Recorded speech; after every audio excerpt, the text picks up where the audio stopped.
नमस्कार दोस्तों, रोहित है।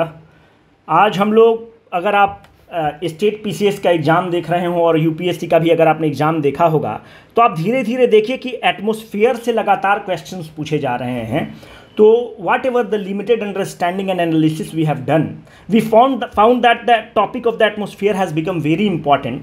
दूसरी बात है कि एटमॉस्फेयर वाला टॉपिक थोड़ा कंसेप्चुअल है, और अगर आपने एटमॉस्फेयर वाले टॉपिक को अच्छे से कर लिया तो ये देखा जाएगा कि आगे का जो फिजिकल ज्योग्राफी है, जैसे क्लाउड फॉर्मेशन अगर आप देखते हैं, तो अगर आपने एटमॉस्फेयर को अच्छे से समझ लिया तो आपका क्लाउड फॉर्मेशन समझ में आ गया, आपको हेल स्टॉर्म का कैसे फॉर्मेशन होगा सारा चीज समझ में आ जाएगा। तो this becomes the bedrock of your understanding of many phenomena जो फिजिकल ज्योग्राफी में काम देंगे। दूसरी बात कि जो अगर आपका अगले संडे को टेस्ट होने वाला है उसमें हमने एटमॉस्फेयर वाले टॉपिक को डाल रखा है, और उससे बढ़िया बढ़िया कुछ क्वेश्चन 4-5 आपको मिलेंगे जो आपको अटेम्प्ट लेना होगा। कोशिश करते हैं कि इस टॉपिक को बहुत ही कंसेप्चुअली हम लोग डील करेंगे। बाकी आप कमेंट बॉक्स में हमें बताइएगा।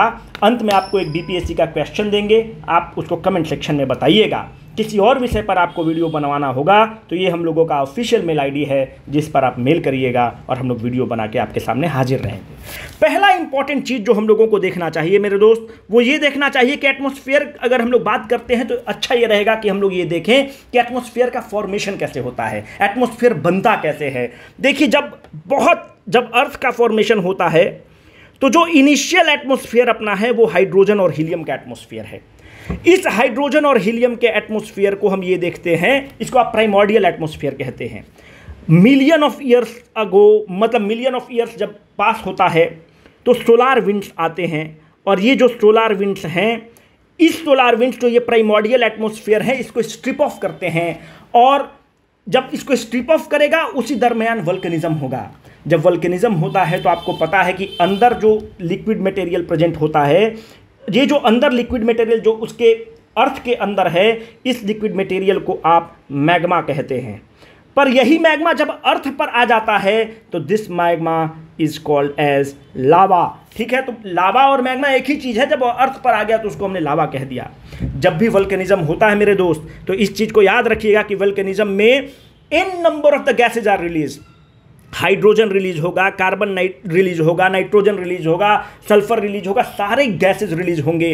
But the most important gas which is release during the volcanic eruptions is water vapour. याद रखना है, सबसे ज़्यादा अगर आपसे पूछता है कि सबसे ज़्यादा क्या रिलीज होगा, वाटर वेपर, और बताते चले कि वाटर वेपर जो अपने एटमॉस्फेयर में है, अगर सबसे ज़्यादा ग्रीन हाउस गैस जो ग्रीन हाउस इफेक्ट और द ग्लोबल वार्मिंग इफेक्ट और करता है वो है वाटर वेपर। वहाँ पर आप CO2 वगैरह टिक नहीं करेंगे। बीपीएससी लगातार इस पे क्वेश्चन पूछा है। तो मोस्ट जो एटमॉस्फेयर में प्रेजेंट है जो ग्रीन हाउस गैस है वो है वाटर वेपर। वल्केनिज्म में सबसे ज़्यादा रिलीज वाटर वेपर। अब देखो क्या होगा, जब भी वाटर वेपर रिलीज होगा तो ये गैस क्या करेंगे, इसमें डिसॉल्व करेंगे। आप जैसे वाटर वेपर रिलीज होगा, समय के अंतराल के बाद आप ये देखते हैं मेरे दोस्त कि जैसे जैसे समय होगा, जब समय की हम बात करते हैं तो मिलियन ऑफ ईयर्स की बात करते हैं, और जब मिलियन ऑफ ईयर्स बात करते हैं तो आप ये पाते हैं कि कंडेंसेशन स्टार्ट हो जाएगा। जब भी कंडेंसेशन स्टार्ट होगा मतलब क्या हो गया, पानी का फॉर्मेशन हो गया। जब भी पानी बन गया, अच्छा हम लोग का जो एटमॉस्फेयर का हम लोग कहाँ तक स्टडी करेंगे, हम लोग अपने एग्जिस्टेंस तक स्टडी करेंगे। हम ऑक्सीजन के फॉर्मेशन तक स्टडी करेंगे, क्योंकि जब ऑक्सीजन आ गया तो इसका मतलब कि ह्यूमन लाइफ आ गया, क्योंकि हमारा एग्जिस्टेंस ऑक्सीजन पर निर्भर करता है। तो हम अपने स्टडी को रोक देंगे ऑक्सीजन के फॉर्मेशन तक। ठीक है, ये हमारा टारगेट रहेगा। आपको बताया कि वल्केनिज्म हुआ, वाटर वेपर रिलीज हुआ, समय अंतराल होगा, तो वाटर वेपर तो कंडेंस करेगा ना। अगर आप ठंडा चीज को ही रखते हैं फ्रिज से निकाल के तो आप देखते हैं कि कंडेंसेशन स्टार्ट हो जाता है। कंडेंसेशन होगा, जैसे कंडेंसेशन होगा पानी बना। मेरे दोस्त, जैसे पानी बना मामला फिट कर गया। कैसे मामला फिट करता है, पानी बना तो आप कुछ दिन बाद देखते हैं कि इसमें फाइटोप्लैंक्टन्स आ जाएंगे। क्या होता है फाइटोप्लैंक्टन, एल्गी जो है इसको आप फाइटोप्लैंक्टन ही तो बोलते हैं। फाइटोप्लैंक्टन का फॉर्मेशन होगा, जैसे फाइटोप्लैंक्टन का फॉर्मेशन होगा फोटोसिंथेसिस स्टार्ट हो जाएगा। जैसे फोटोसिंथेसिस स्टार्ट होगा मेरे दोस्त, तब क्या होगा, फोटोसिंथेसिस में ऑक्सीजन का रिलीज हो जाएगा। जैसे ऑक्सीजन का रिलीज हो जाएगा हम और आप एग्जिस्टेंस में आ जाएंगे, ह्यूमन बीइंग एग्जिस्टेंस में आ जाएगा, और ह्यूमन बीइंग का एग्जिस्टेंस ही हम लोग का स्टडी का मैटर है। इस तरह से एटमॉस्फेयर का फॉर्मेशन हो रहा है और this story has to be kept in the mind. एक चीज़ आपको बताते चले, अगर आपके दिमाग में है कि जो अपने नेचर में ऑक्सीजन प्रेजेंट है, ये सबसे ज़्यादा अमेजन फॉरेस्ट दे रहा होगा, कॉन्गो बेसिन दे रहा होगा, वहाँ की जंगलें दे रही होंगी, अरावली दे रहा होगा, सतपुरा दे रहा होगा, हिमालय दे रहा होगा, then you are completely wrong my friends.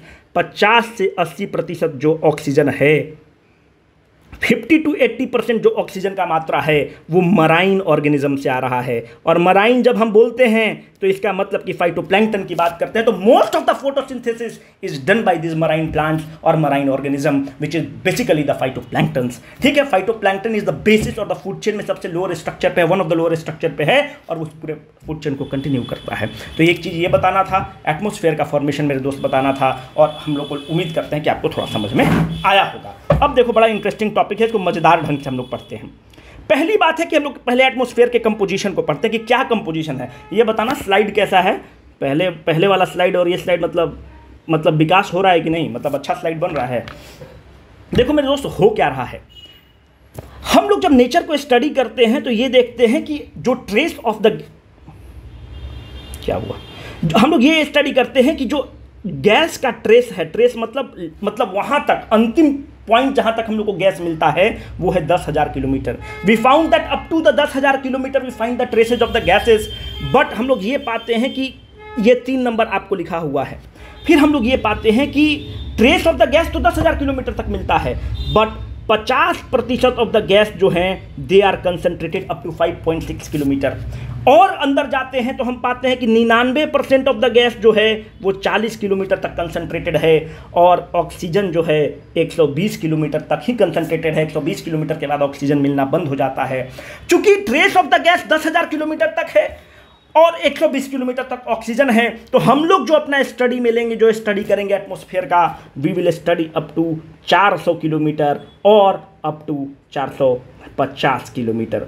देखिए, आज जो है हम लोग का सोर्स क्या रहेगा, आज जो हम आपको बताएंगे इसमें बहुत सारा मैथमेटिकल नंबर्स यूज होंगे। नंबर्स यूज होंगे तो डिस्प्यूट होगा, फलाना किताब को कोट करेंगे, चिलाना किताब को कोट करेंगे, but that will be of no use. देखिए, कंसेप्ट को हम लोग को पकड़ना होगा और कंसेप्ट पॉइंट ऑफ व्यू से आपको दिक्कत नहीं होगी, ये मैं गारंटी लेता हूँ। मेरा सोर्स क्या है, मेरा पहला जो किताब का सोर्स है वो है जीसी लियोंग, दूसरा मेरा सोर्स है वो है NCERT, और तीसरा मेरा सोर्स है, एक मेरा बहुत अच्छा दोस्त है रवि, JNU में PhD कर रहा है ज्योग्राफी से, और ही इज़ वन, मुझे मेरे जान पहचान में और मेरे नॉलेज में सबसे बेस्ट माइंड है। तो उससे हम लोगों ने कुछ डिस्कस करके स्लाइड बनाया है कि किस हद तक लिया जाए, है ना। तो ये हमारे 3 सोर्स रहेंगे, है ना।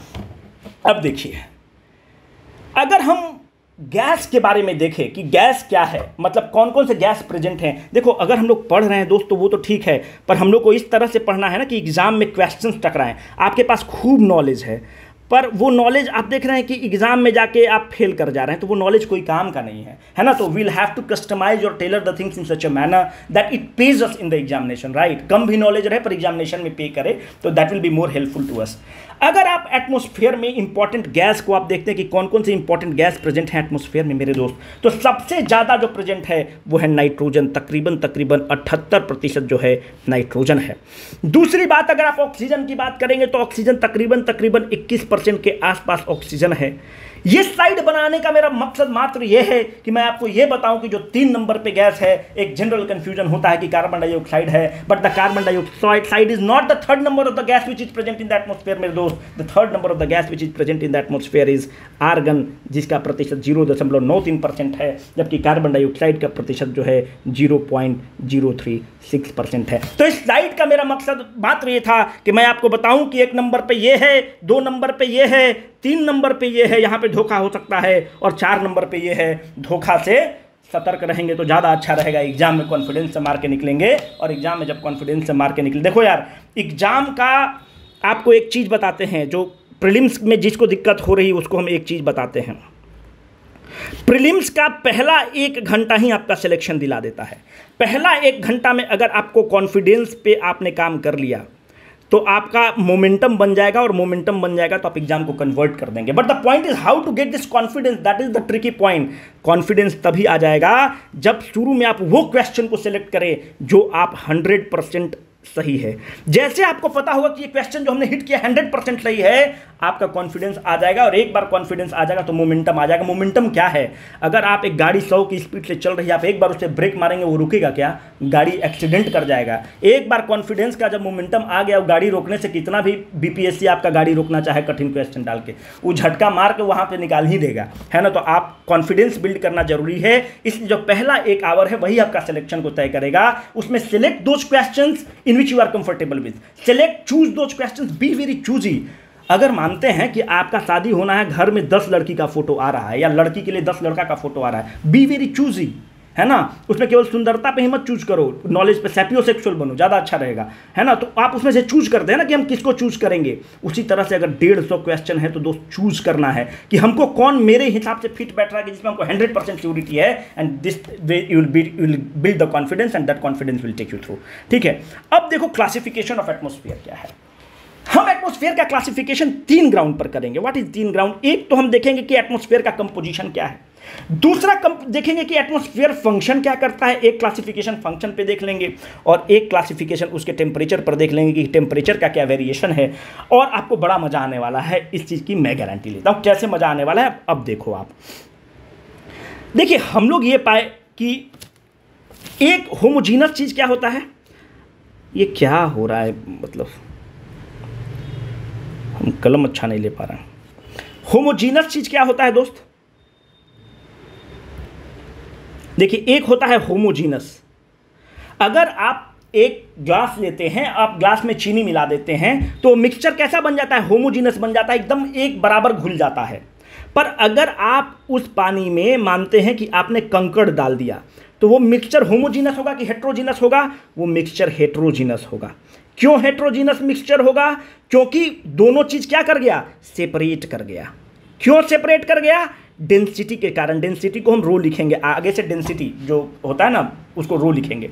डेंसिटी के कारण सेपरेट कर गया, क्योंकि जो कंकड़ है, जो सैंड पार्टिकल है, उसकी डेंसिटी ज्यादा है, वो नीचे बैठ गया और पानी ऊपर हो गया। कोई लड़का कहेगा कि सर इसमें हम ऑयल डाल देंगे, अगर तेल डाल दोगे तो तेल की डेंसिटी कम रहेगी, तेल ऊपर आ जाएगा और पानी नीचे रह जाएगा। तो this density difference is creating the heterogeneous mixture, this uniform composition जिसमें आप पूरा मिक्स कर जा रहे हैं, that is called the homogeneous mixture. तो दोस्त, हम लोग ये पाते हैं कि 80 किलोमीटर एटमॉस्फेयर तक गैस आपस में पूरा दोस्ती करके रखते हैं, मिलजुल के रहते हैं, एक ज्वाइंट फैमिली बन के रहते हैं, जिसमें बहुत ही प्रेम है, बहुत ही गर्मजोशी है एक दूसरे के प्रति।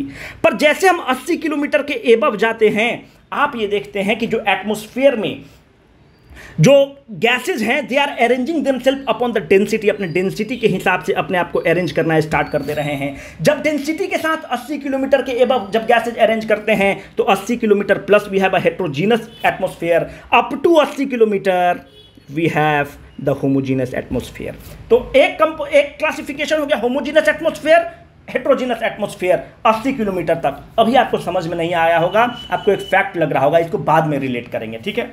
अब फंक्शन पे आइए। फंक्शन क्या चीज है कि एटमॉस्फेयर का फंक्शन क्या है, उस पर हम लोग कुछ रिलेट करके देखते हैं। एक जो फंक्शन है एटमॉस्फेयर के, एक पार्ट को आप कहते हैं कि ओजोनोस्फीयर है। क्यों ओजोनोस्फीयर का हम क्लासिफिकेशन कर रहे हैं? ओजोन हमको किस चीज से प्रोटेक्ट करता है? यूवी लाइट से प्रोटेक्ट करता है। जब यूवी लाइट से प्रोटेक्ट करता है तो what is it function? It is protecting us from the UV light. जब हमको यूवी लाइट से प्रोटेक्ट कर रहा है तो एक फंक्शन है, क्योंकि हमको सूर्य की किरणों से प्रोटेक्ट कर रहा है। तो hence one classification is called the ozonosphere. एक क्लासिफिकेशन मेरे दोस्त उसको कहते हैं तुम आयोनोस्फीयर।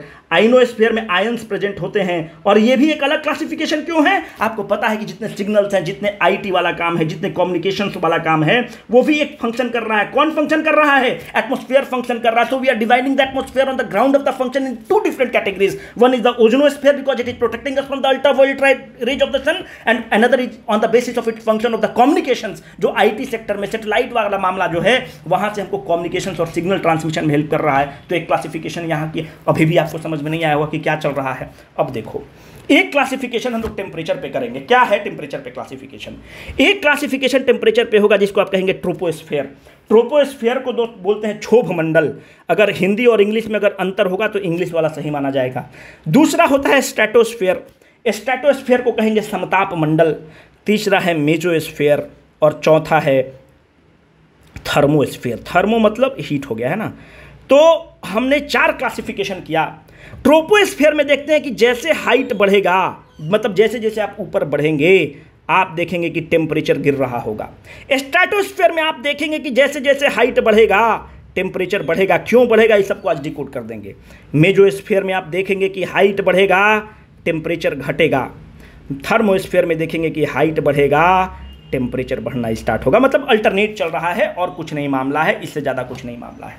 तो अब इस तीनों को रिलेट करेंगे और अब आपको मज़ा आना स्टार्ट होगा।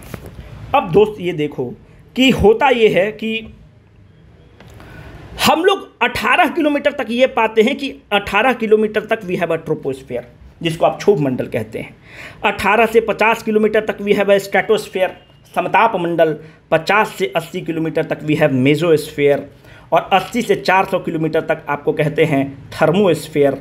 और एबव 400 किलोमीटर और 450 किलोमीटर तक इसको हम लोग कहते हैं एक्सोस्फीयर। और यही एक्सोस्फीयर को आप कहते हैं आउटर स्पेस। ठीक है, ये इसी को आप कहते हैं कि आउटर स्पेस में है। ठीक है, अब ध्यान से आप चीज़ों को देखिएगा। अप टू 18 किलोमीटर ट्रोपोस्फीयर, 18 से 50 किलोमीटर तक स्ट्रेटोस्फीयर, 18 से 50 से 80 किलोमीटर तक मेसोस्फीयर, 80 से 400 किलोमीटर तक थर्मोस्फीयर और ये वाला जो है ऊपर वाला इसको आप कहेंगे एक्सोस्फीयर और द आउटर स्पेस। अब तुम ध्यान से देखो, अगर हमने आपको क्या यहां पर बताया कंपोजिशन के हिसाब से कि up to 80 kilometre we have a homosphere, मतलब we have the homogenous mixture of the gases. क्या आप मुझको इसकी इजाजत देते हैं जब मैं इसको बोल रहा हूं कि मेसोस्फीयर कहां तक लाई कर रहा है? मेसोस्फीयर मेरे दोस्त 80 किलोमीटर तक लाई कर रहा है। हमने क्या कहा कि 80 किलोमीटर तक जो कंपोजिशन ऑफ द गैसेज है वो होमोजेनस है। इसका मतलब कि troposphere plus stratosphere plus mesosphere is equal to homosphere. कोई एक नया लेयर नहीं है। एटमॉस्फेयर को तो हम पढ़ने के लिए डिस्कस कर रहे हैं। तो कहने का मतलब है कि ट्रोपोस्फीयर, स्ट्रेटोस्फीयर, मेसोस्फीयर तीनों को अगर हम लोग मिला देंगे तो एक तरह से यहाँ पे homogeneous mixture of the gases है और इसी चीज़ को हम होमोस्फीयर कहेंगे। और 80 किलोमीटर के दोस्त ऊपर बढ़ गए तो यहाँ पर देखते हैं कि एयर जो है अपने डेंसिटी के हिसाब से अपने आप को अरेंज किए हुए है, इसलिए इसको हम लोग हेट्रोस्फीयर कहेंगे। तो it is not a new classic, it is not a new thing कि एक नया एक लेयर बन गया होमोस्फीयर। कोई नया लेयर नहीं बना है यार, ये ट्रोपोस्फीयर, स्ट्रेटोस्फीयर और मेसोस्फीयर ही तो है। 80 किलोमीटर तक को हम कह रहे हैं कि होमोस्फीयर है, बाकी को हम कह रहे हैं हेट्रोस्फीयर है। तो there is no new classification of the homosphere and the heterosphere. This feel you must have, है ना। अब और फील लेना स्टार्ट करो मेरे दोस्त। हम लोग देखते हैं कि जब स्ट्रेटोस्फीयर में, स्ट्रेटोस्फीयर कहां से है? ये 18 किलोमीटर है, ये 50 किलोमीटर तक स्ट्रेटोस्फीयर है। हम लोग ये देख रहे हैं दोस्त कि यहां पर स्ट्रेटोस्फीयर में 18 से 35 किलोमीटर तक हम ये देखते हैं कि 18 से 35 किलोमीटर तक यहां पर एक गैस प्रेजेंट है। इस गैस का नाम है ओजोन। और ये जो ओजोन है हमको क्या करता है? अल्ट्रावायलेट, सूर्य की अल्ट्रावायलेट रोशनी से प्रोटेक्ट करता है। अल्ट्रावायलेट रोशनी से प्रोटेक्ट करना क्यों जरूरी है? क्योंकि ये कैंसर काउजिंग है, कैंसर क्रिएट करता है, स्किन कैंसर वगैरह करेगा और भी बहुत डैमेज करता है। 18 से 35 किलोमीटर तक ओजोन प्रेजेंट है। और इसी जो लोअर लेयर, क्या आप मुझे इसकी इजाजत देंगे कि हम ये बोल सके कि स्ट्रेटोस्फीयर के लोअर पार्ट में, लोअर रीजन में we have ozone and this ozone is called as the ozonosphere. So ozonosphere is not a new layer of the atmosphere. Ozonosphere is the lower layer of the stratosphere. वो कोई नया layer नहीं है। यही चीज हम बोल रहे थे कि आपको बताना होगा। It is not a new layer of the atmosphere, my friend. It is the lower layer of the stratosphere, which is called as the ozonosphere. 18 से 35 किलोमीटर तक जो lower layer of the stratosphere है मेरे दोस्त, इसी को आप कहते हैं आप ओजोनोस्फीयर। क्यों? हमको यूवी लाइट से प्रोटेक्ट करता है। इसीलिए अगर आपको कोई आदमी बोलता है कि ओजोनोस्फीयर, तुरंत दिमाग में क्लिक करना चाहिए कि ये स्ट्रेटोस्फीयर की बात कर रहा है, कोई नया लेयर की बात नहीं कर रहा है, स्ट्रेटोस्फीयर के लोअर लेयर की बात कर रहा है। और आपको बताते चले कि इसी स्ट्रेटोस्फीयर में एरोप्लेन उड़ता है। बाकी एक स्लाइड बना हुआ है, उस पर हम लोग बताएंगे। अब आप थर्मोस्फीयर में जाते हैं तो देखते हैं कि यहाँ पे थर्मोस्फीयर, थर्म मतलब क्या हो गया? हीट। यहाँ पे ढेर सारे आयंस प्रेजेंट हैं और आपको पता है कि सैटेलाइट कम्युनिकेशन में हमें आयंस की जरूरत पड़ेगी, चार्ज्ड पार्टिकल्स की जरूरत पड़ेगी। तो ये जो थर्मोस्फीयर में, थर्म मतलब हीट, और हीट के चलते आयंस हैं और इस लेयर में ही चार्ज पार्टिकल्स हैं। और जब चार्ज पार्टिकल्स हैं एटमॉस्फेयर के, तो इसको आप, इसके यूज के कारण इसको आप आयोनोस्फीयर बोल रहे हो। तो ionosphere is not a new layer of the atmosphere. Ionosphere is the same as the thermosphere. कोई नया लेयर नहीं है। थर्म मतलब हीट, और हीट के चलते आयंस बनेंगे, and this ionosphere is used in the communications and the IT, hence ionosphere is same as the thermosphere, that is not a new layer of the atmosphere. Atmosphere वही है, thermosphere, stratosphere, mesosphere and ionosphere, उसको उसके function पर हम लोग decide करते हैं। मामला एक ही चीज़ है, केवल बस आपको मूर्ख बनाने का टेक्निक है, आपको बताने का टेक्निक है ना। आइनोस्फेयर इज थर्मोस्फेयर एंड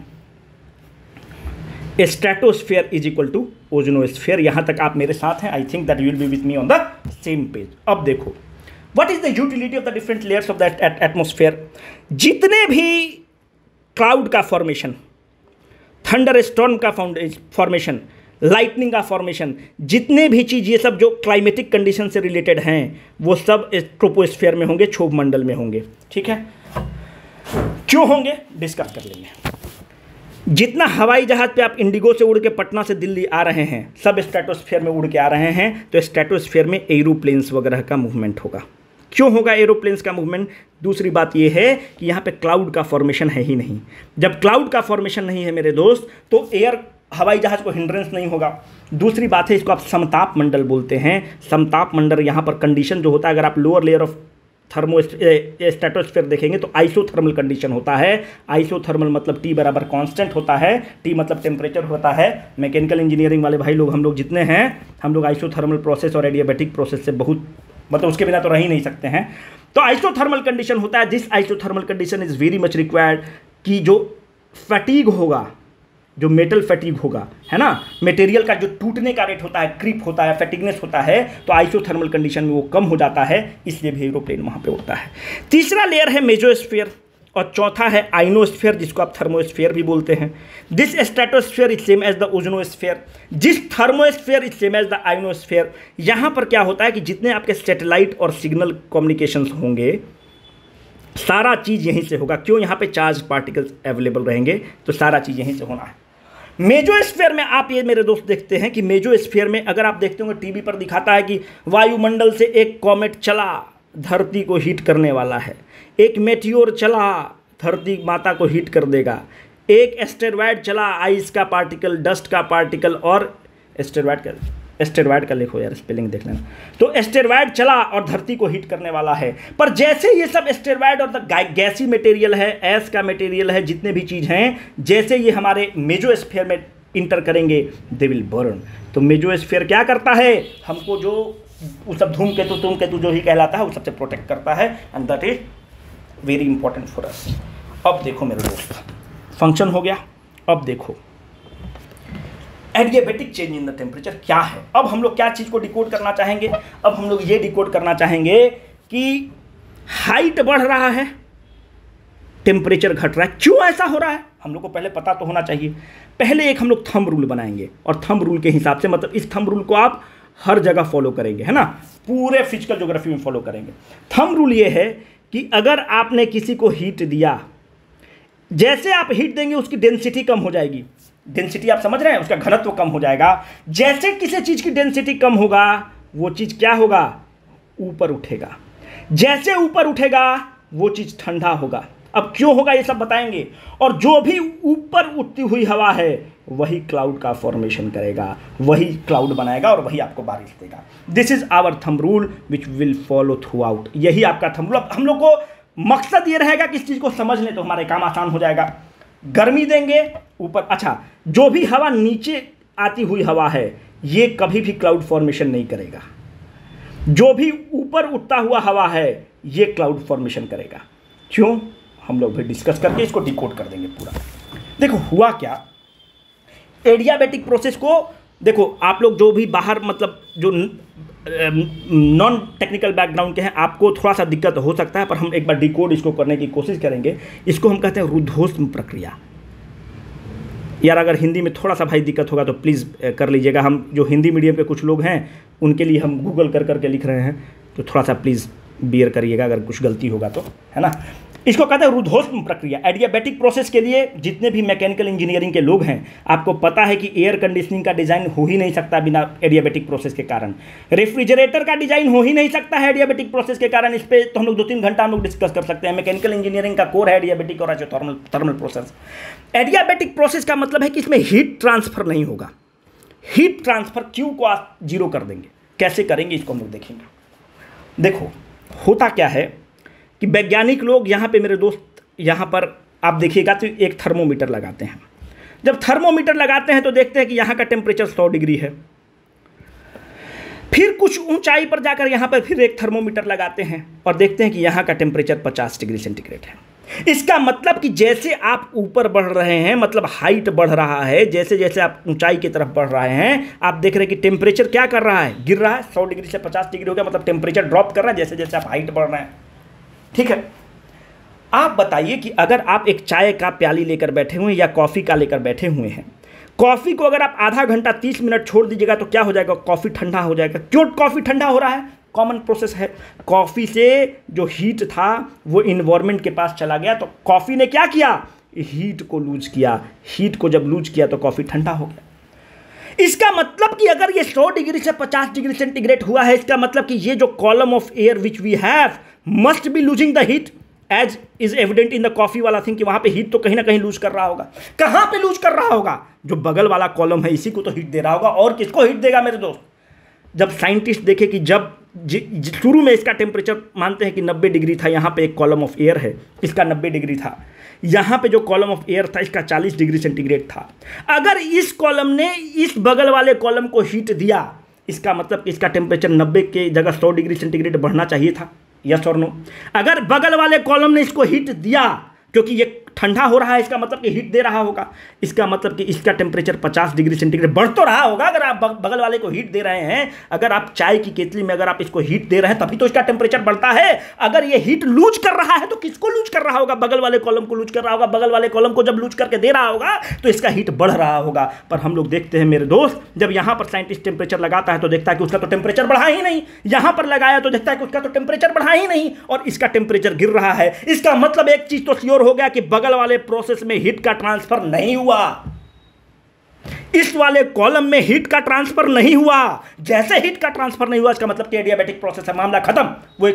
वो एक केमिकल प्रोसेस है, थर्मोडायनेमिक प्रोसेस है, जिसको आप एडियाबैटिक प्रोसेस कहते हैं, जिसमें हीट का ट्रांसफर नहीं हुआ। अब प्रश्न बहुत बड़ा उठ गया कि जब हीट का ट्रांसफर बगल वाले कॉलम में नहीं हुआ, क्यों नहीं हुआ? क्योंकि इसका जब 90 डिग्री टेम्परेचर था तो 90 का 90 ही रहा, इसका टेम्परेचर नहीं बढ़ा। फिर से हम रिपीट कर रहे हैं, एक बार और सुनिए। साइंटिस्ट बहुत कंसेप्चुअल पार्ट है, इसको फिर से सुनिए। 100 डिग्री टेम्परेचर इनिशियल में था, यहां पर आप देखते हैं कि 50 डिग्री टेम्परेचर हो गया। टेम्परेचर का लॉस हुआ, इसका मतलब हीट का ट्रांसफर हुआ होगा। कहां ट्रांसफर हुआ होगा? बगल वाले कॉलम को ही तो दिया होगा। साइंटिस्ट देखता है कि बगल वाले कॉलम में इसका टेम्परेचर में कोई इंक्रीज नहीं हुआ। टेम्परेचर क्यों इंक्रीज होगा? हीट आया होगा। हीट तो आया ही नहीं, मतलब ये हीट इसको दिया ही नहीं। इस कॉलम को भी देखें तो यहां तो हीट इसने दिया ही नहीं, फिर भी इसका टेम्परेचर गिर गया। इसका मतलब कि कुछ और प्रोसेस हो रहा है मेरे दोस्त, और उस प्रोसेस का नाम है एडियाबैटिक प्रोसेस। अब क्या है एडियाबैटिक प्रोसेस, इसको हम लोग डिकोड करेंगे। होप हम अपना बात रखने में कामयाब हुए। देखो होता क्या है,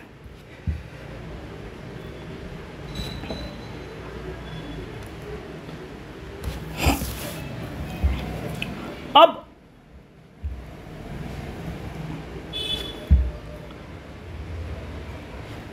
एक सेकंड,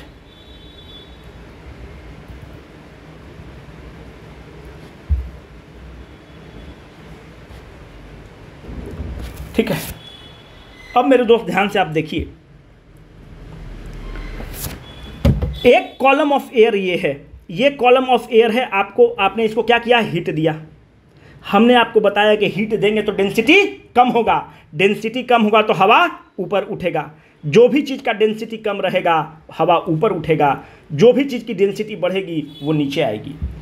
हीट दिया, डेंसिटी कम हुआ, डेंसिटी कम हुआ, हवा ऊपर उठना स्टार्ट हुआ। जैसे हवा ऊपर उठना स्टार्ट हुआ, अब मानते हैं कि ये कॉलम ऑफ एयर ऊपर उठ के यहाँ पे चला गया, है ना। ये कॉलम ऑफ एयर ऐसे था, हम बोले कि ये उठा, आपने हीट दिया, ऊपर उठा, अब कॉलम ऑफ एयर ये हो गया। अब मेरे दोस्त ये बताइए कि इसी एरिया पर, इसी क्षेत्रफल पर, इसी कॉलम ऑफ एयर पर पहले इतना हवा का दाब था, प्रेशर इतना था। अब जैसे ये ऊपर उठा तो अब इस एरिया पर उस कॉलम ऑफ एयर पे हवा कम ही कॉलम ऑफ एयर, अब इतना कॉलम ऑफ एयर का इस पर दाब है। पहले इतना कॉलम ऑफ एयर का इस पे दाब था।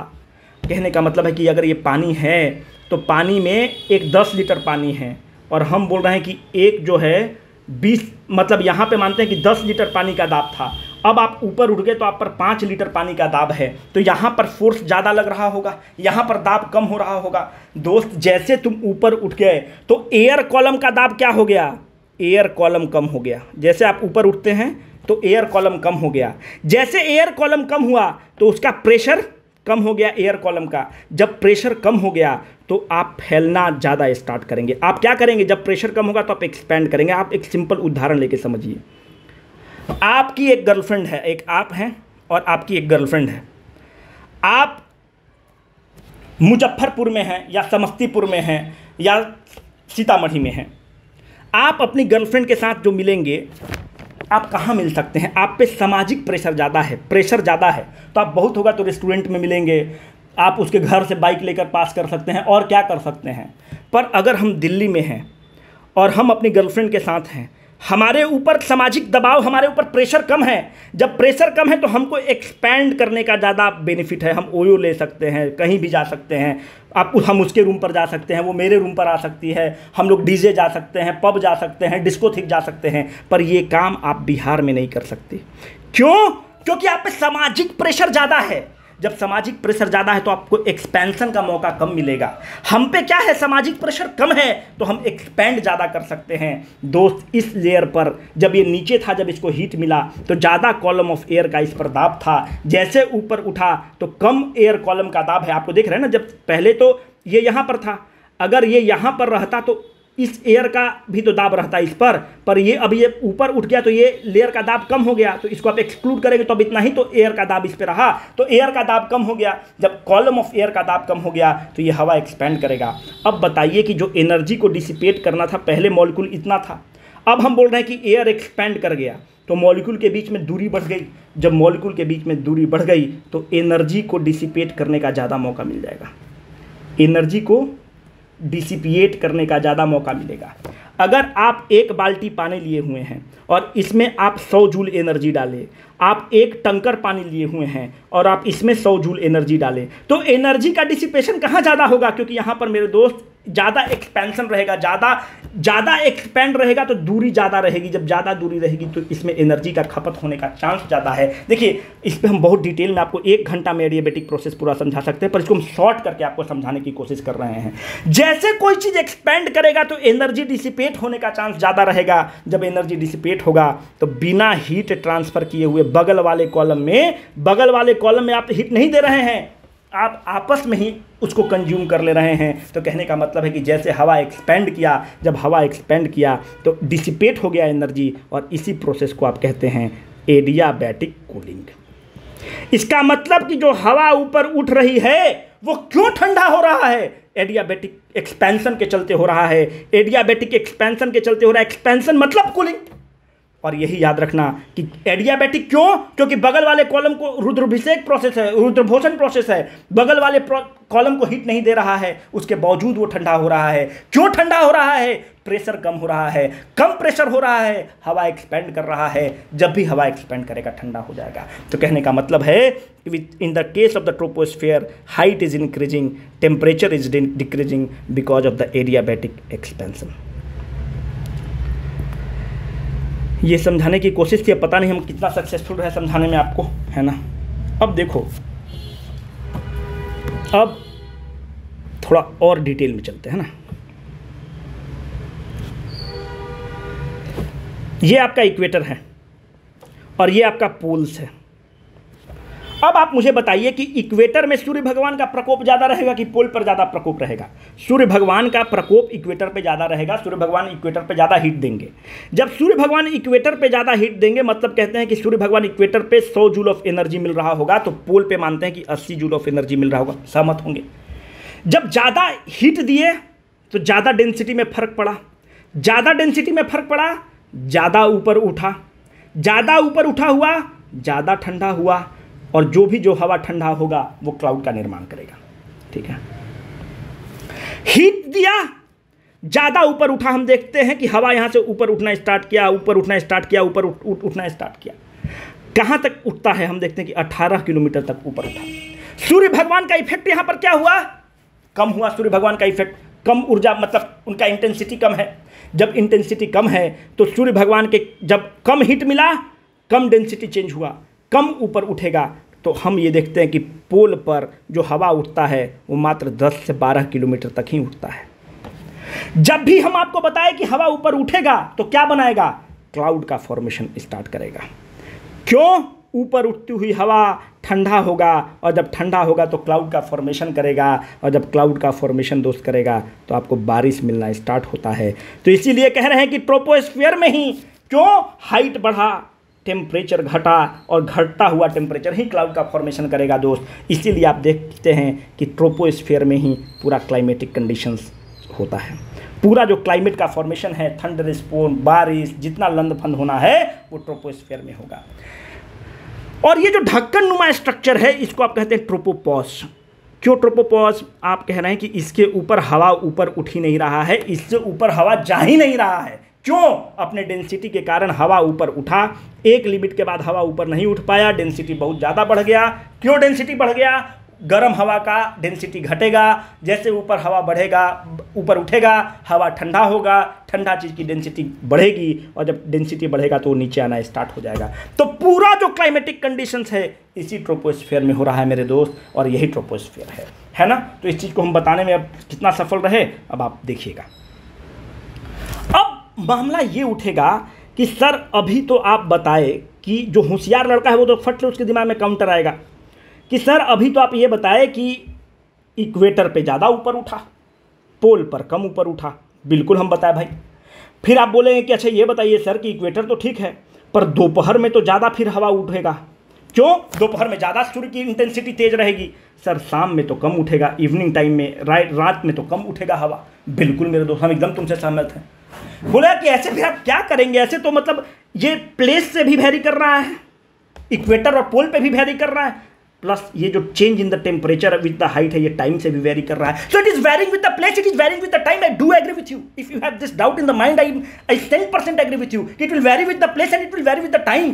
तो इसका मतलब होगा कि साइंटिस्ट के लिए बड़ा मुश्किल का काम हो जाएगा कि आप कैसे मेजर करेंगे। वो टेम्परेचर के साथ भी वेरी कर रहा है और प्रेशर प्लेस के साथ भी वेरी कर रहा है।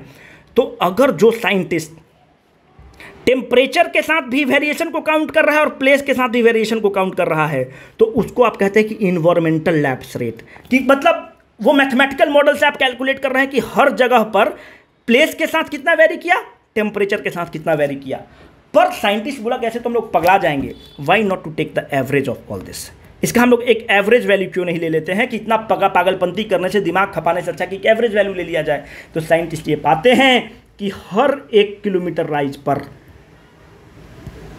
इसको मैथमेटिकली ये हम लोग पहुंचते हैं कि हर 1 किलोमीटर राइज पर 6.5 डिग्री सेंटीग्रेड टेम्परेचर का लैप्स होता है। और ये हर 1 किलोमीटर पर जो है ये it is independent of the place, it is independent of the place and it is independent of the time.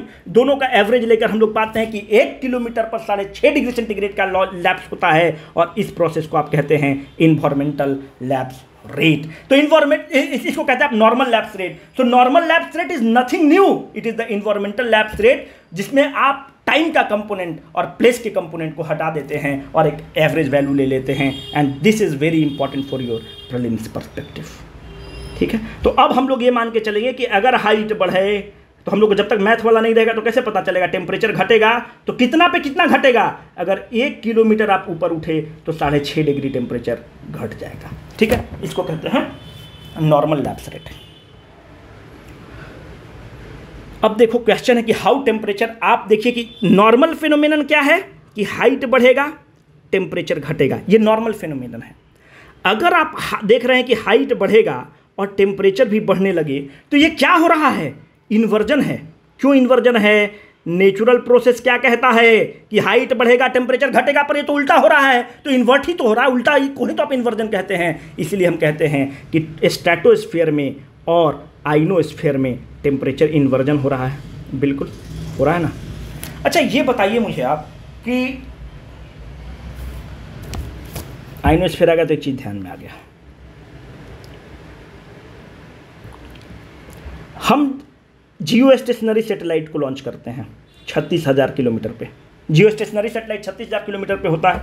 वो किस लेयर ऑफ एटमॉस्फेयर में प्रेजेंट रहेगा दोस्त? 36,000 किलोमीटर है मतलब कि 450 किलोमीटर प्लस है। 450 किलोमीटर प्लस है मतलब क्या है, एक जियोस्फीयर है, इसी को तो आप एक जियोस्फीयर बोलते हैं। इसका मतलब कि जो जियो स्टेशनरी सैटेलाइट कहाँ प्लेस्ड होता है, आउटर स्पेस में प्लेस्ड है ना। उससे वो डेटा जो है याद करना बहुत ज़रूरी है, मतलब इतना बड़ा डेटा नहीं है, but we should have a fair idea about data कि 18 किलोमीटर पे क्या है, 50 किलोमीटर पे क्या है, तो चीज़ें आसान रहेंगी आपके लिए। और इस पर बहुत भयंकर हमने क्वेश्चन रखा है आपके टेस्ट में जो संडे को होने वाला है। तो कहने का मतलब है कि this is called as the temperature inversion. यही टेम्परेचर इन्वर्जन हो रहा है मेरे दोस्त, कि हाइट बढ़ रहा है, टेम्परेचर बढ़ना स्टार्ट कर देता है। This is called as the temperature inversion. अब देखिए हो क्या रहा है, लगता है हमने वो वाला नहीं लिया क्या। देखो स्ट्रेटोस्फीयर में क्या हो रहा है, ये एक बिस्तर है। आपकी मम्मी आपको बोली कि बाबू बिस्तर जो है ऊपर सुखा के आओ, धूप लगा के आओ। आप बिस्तर को धूप लगाने चले गए ऊपर। इसका एक हम फिगर डाले थे, वो फिगर नहीं मिल रहा, मतलब दूसरा स्लाइड हम ले लिए। सूर्य भगवान, हम ये कहाँ की बात कर रहे हैं, स्ट्रेटोस्फीयर की बात कर रहे हैं।